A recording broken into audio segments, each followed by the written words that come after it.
উচ্চকক্ষ গঠনের সংখ্যানুপাতিক বা পিআর পদ্ধতিতে আসন বণ্টনের পক্ষে ৭১% মানুষ, আর একজন ব্যক্তি সর্বোচ্চ ২ মেয়াদের বেশি প্রধানমন্ত্রী পদে থাকতে পারবেন না এমন মতামত ৮৯% মানুষের। সুশাসনের জন্য নাগরিক সুজন প্রস্তাবিত জাতীয় সনদ চূড়ান্তকরণে জনমত যাচাইয়ের তথ্য বিশ্লেষণে উঠে এসেছে সব তথ্য। বিস্তারিত জারিন নাজনীনের রিপোর্টে। একনন সোপ, দেশের নম্বর 1 হালাল অ্যান্টিব্যাকটেরিয়াল সোপ, ন্যাচারাল ব্যাকটেরিয়ালাইসিসের সুরক্ষায় ফ্রেশ ও অ্যাক্টিভ সবসময়। সংবিধান সংস্কারের জন্য রাজনৈতিক দলগুলোর অংশগ্রহণে চলছে জাতীয় সনদ তৈরির কাজ। তবে জাতীয় সনদ চূড়ান্তের আগে বিভিন্ন বিষয়ে মতামত ভিত্তিক জরিপ করেছে সুশাসনের জন্য নাগরিক সুজন। ঢাকা রিপোর্টার্স ইউনিটিতে সংবাদ সম্মেলনে তুলে ধরা হয় জরিপের ফলাফল। উচ্চকক্ষে নারীদের ফলাফলে দেখা যায় ৮৯% উত্তরদাতা ২ মেয়াদের বেশি একই ব্যক্তির প্রধানমন্ত্রী হিসেবে নিযুক্তির বিপক্ষে। এছাড়া নির্বাচনকালীন সময়ে নির্বাহী কর্মকাণ্ডের জন্য নির্বাচন কমিশনের পূর্ব অনুমোদনের পক্ষে ৮৭% উত্তরদাতা, আর ৮৬% উত্তরদাতা চান নির্বাচনের ৪৮ ঘণ্টার মধ্যে কমিশন নির্বাচন স্বচ্ছ কিনা তার প্রত্যয়ন।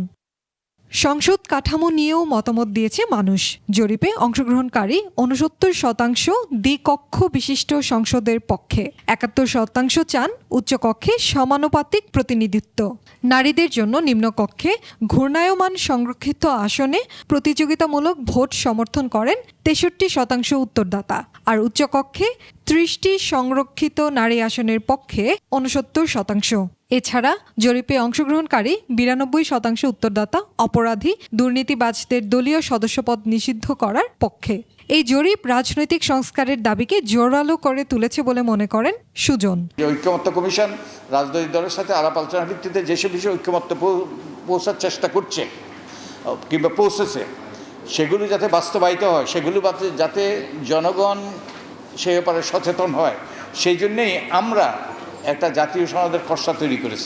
সরকারের জবাবদিহিতা নিশ্চিতে নাগরিক সমাজ ও গণমাধ্যমের শক্তিশালী ভূমিকা ছাড়া গণতন্ত্র ও কাঠামোগত সংস্কার ফলপ্রসূ হবে না বলেও মনে করে এই সংগঠনটি। সরকার ঠিকমতো কাজ করে কিনা, নাগরিক সমাজের দায়িত্ব হচ্ছে প্রতি মুহূর্তে এটাকে চোখে চোখে রাখা, তার ত্রুটি বিচ্যুতিগুলো চোখে আঙ্গুল দিয়ে দেখিয়ে দেওয়া কিন্তু গণমাধ্যমের একটা মূল কাজ।